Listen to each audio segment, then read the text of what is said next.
The James Webb Telescope, world's most powerful space telescope, ready to uncover the wonders of the universe. The James Webb Telescope is designed to answer outstanding questions about the universe and to make breakthrough discoveries in all areas of astronomy, and is also designed to collect infrared radiation.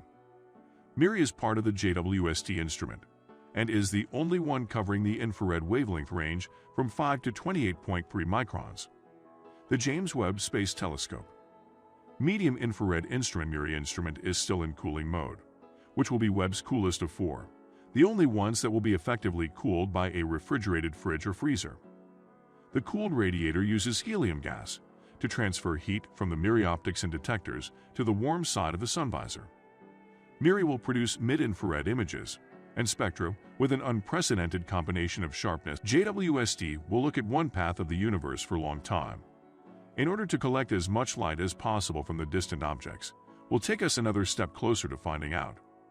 JWST is often billed as a replacement for the Hubble Space Telescope.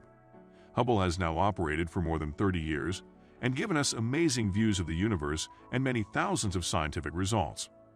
But the James Webb Telescope surpassed the Hubble in several ways.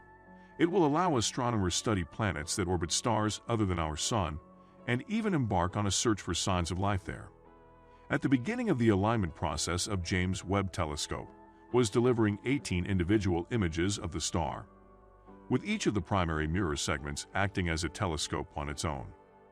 The first trial images of the Webb Telescope were taken with Webb NIR cam, which can detect infrared wavelengths between 0.6 microns to 5 microns, or just outside the visible light range. He was focusing on small parts of the sky, with the goal of capturing the farthest things in the universe. Deep fields are Hubble Space Telescope specialty. James Webb set to beat the Hubble telescope in its ability to look into the depths. Austin's Casey says, what Webb will do is take that field and go even further. So the tiny specks of light in the background of the Hubble deep field will brighten and become more detailed. We will be able to see spiral arms. We will be able to see structure, and then we'll get more specks of light even further in the past. We're seeing farther back in time with Webb. Also peer into our own Milky Way galaxy, enhancing our understanding of how young stars are born and how planets are formed around those stars. The Milky Way got its name from the way it looks from the Earth, like a streak of spilt. If we were able to get above the Milky Way, it would look like an enormous spiral about 100,000 light years across. The Milky Way is a huge collection of stars, dust, and gas. It's called a spiral galaxy.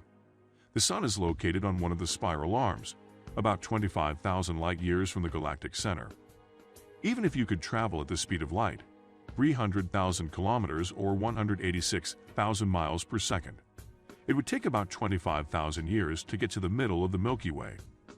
According to Makorian, James Webb Space Telescope will also be an important component of multi-wavelength astronomy, in which instruments operating in different wavelengths are trained on the same part of the sky, for a comprehensive analysis of a phenomenon. Mark Makorian, JWST will answer many questions from the edge of the universe. It will also allow us to study the atmospheres of planets in other solar systems in much greater detail than possible. The James Webb Telescope is set to revolutionize our understanding of supermassive black holes in the early cosmos. It weighing billions of times the Sun's mass have been spotted lurking in the centers of just about, according to the source. One theory is that in the distant past, clouds of hydrogen and helium grew so large that they collapsed under their own weight into the ultra-dense specks that are supermassive black holes. In 1971, Stephen Hawking proposed the area theorem, which set off a series of fundamental insights about black hole mechanics. The theorem predicts that the total area of a black hole's event horizon, and all black holes in the universe, for that matter, should never decrease. If Hawking's area theorem holds, then the horizon area of the new black hole should not be smaller than the total horizon area of its parent black holes. The existence of black holes arose from the general theory of relativity published by Albert Einstein in 1915, in which space and time form a curved texture of mass, like a trampoline. A black hole is a ball so heavy that it has a singularity at its center, or region so dense that it causes a bottomless trampoline to collapse. Albert Einstein came up with a revolutionary theory of gravity, which replaced Newton's theory, and in 1916, he applied it to be the largest source of gravitational mass. He knew about the universe. What Einstein's theory showed is that the universe cannot remain stationary but must be in motion, either expanding or contracting. In 1929, American astronomer Edwin Hubble discovered that galaxies are moving away from each other like pieces of cosmic fragments in the aftermath of the gigantic Big Bang. The James Webb Space Telescope has technology that should let it see back to 100 million to 200 million years after the Big Bang. Mason says, so really, the period when we think the very first galaxies formed. Garth Illingworth says, we really need much better samples. We need many more galaxies, and we need to step back in time to see how the galaxies are growing. Illingworth says, but we will go back to the point where we really start to see the galaxies at a very early stage, so that we can trace the whole history, essentially, from then 200 million years after the Big Bang, through to now. That's what's amazing about a telescope like this. According to Space, that among the early targets the telescope will look at will be the Large and Small Magellanic Clouds, two small galaxies at the outskirts of the Milky Way.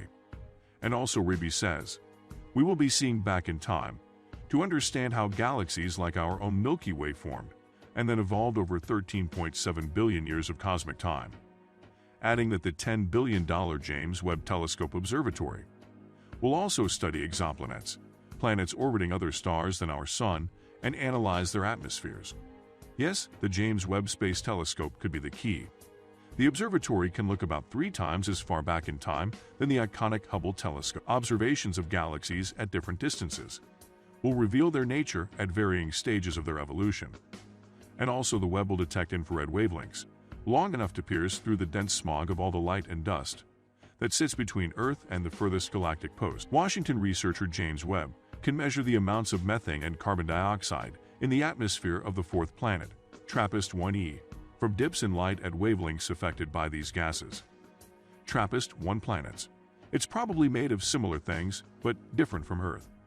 According to NASA, it could mean that they all contain roughly the same proportion of the materials that are thought to be made up of most rocky planets, such as iron, oxygen, magnesium, and silicon. But if that's the case, that ratio should be markedly different from that of Earth. The TRAPPIST-1 planets are about 8% less dense than they would be if they had the same makeup as our home planet.